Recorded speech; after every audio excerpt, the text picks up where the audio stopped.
Ouija board stories starting cropping up as soon as the first boards were sold, and many of them have no real scientific explanation.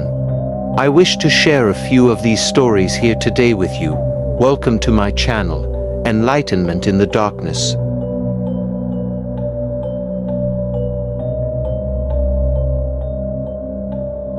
Ouija boards first started appearing in the late 1800s. In fact, the very first Ouija board was sold in a Pittsburgh toy shop, and was almost identical to the boards sold today.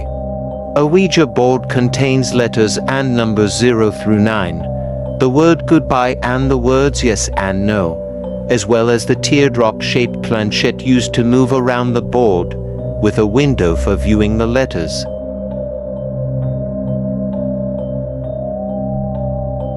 The ad for the Ouija board in a newspaper sold in New York mentioned that the board was proven to work at the patent office and described it as being mysterious.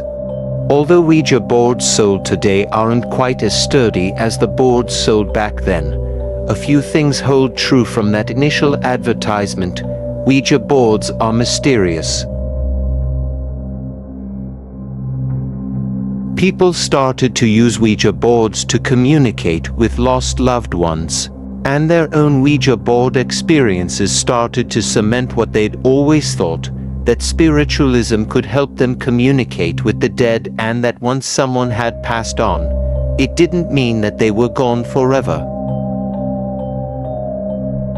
This helped many and does still help many people find solace in loss and death, although of course, there were many people that took advantage of these people, faking paranormal events in order to gain money and exposure.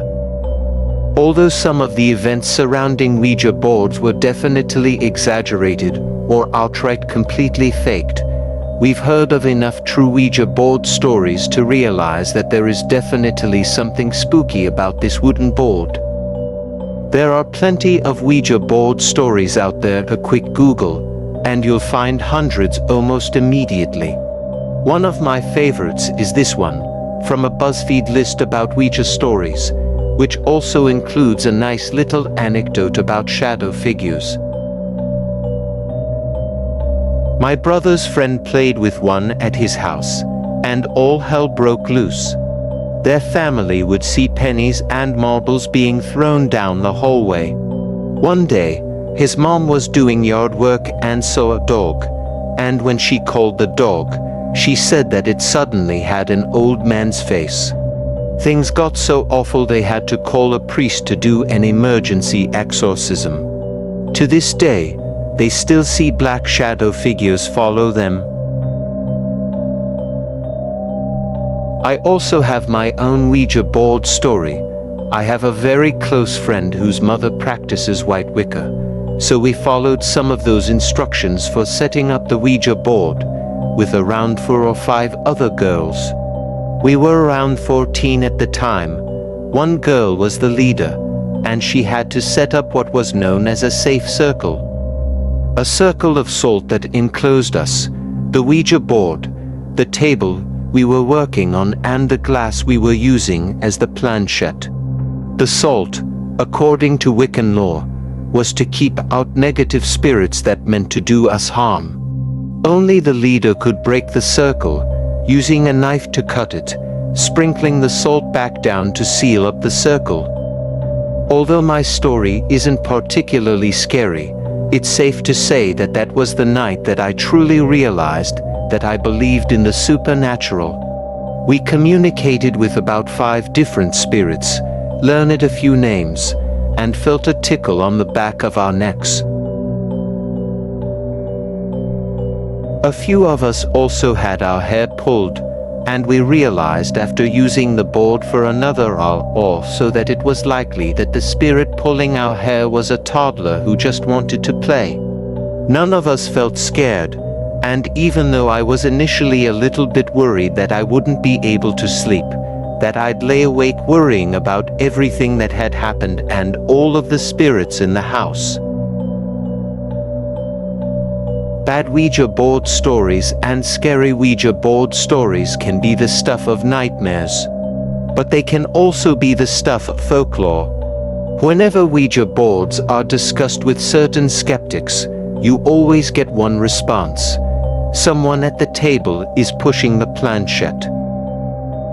Back when the original game was popular at parlor events, it was not uncommon for a small child to hide under the table with a magnet and move the planchette around with said magnet.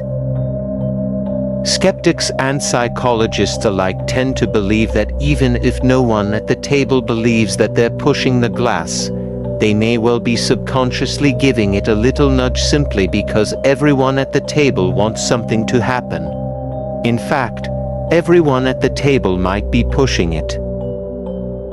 But how can everyone be pushing it when you are putting only the tiniest bit of pressure on the glass or planchette, placing just your fingertip onto it, making sure that you don't place any weight onto it? We'll never know for sure, but when we hear stories of a Ouija board ghost, it's easy to believe in the folklore.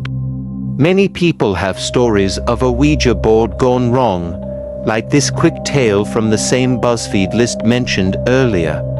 In high school, my best friend and I bought a Ouija board and got into her car to go to a park to play with it. After a few minutes, the feeling of absolute dread came over me. It felt like someone I love had just died. I felt nauseous and had a heavy heart. It was so sudden that it startled me, because I'd just been so pumped. I suddenly couldn't stop bawling, so I turned to my friend, and she was crying too. Without even speaking, we were experiencing the exact same thing. We turned the car around, and as soon as we did, the feeling stopped. It took us years to finally touch the board again, and that was to throw it out. It isn't uncommon for spooky or downright terrifying paranormal activity to occur when a Ouija board is used, but they can also be used for good. Not all Ouija board experiences are scary. Not all Ouija board stories are evil. Some are perfectly peaceful encounters that help to bring closure between relatives or friends from the other side. Some, admittedly, are a little scarier than you might anticipate. If you pick up a Ouija board, make sure that you take reasonable precautions, such as the Wiccan outlines mentioned above. And if you're still unsure, it's probably best to leave the Ouija board entirely alone. So what are your thoughts about these spirit boards? Do you have any experiences you wish to share? Please feel free to comment down below. I would like to thank you for joining me here today on my channel, Enlightenment in the Darkness. Please like and subscribe to my content. Many blessings to the rest of your day.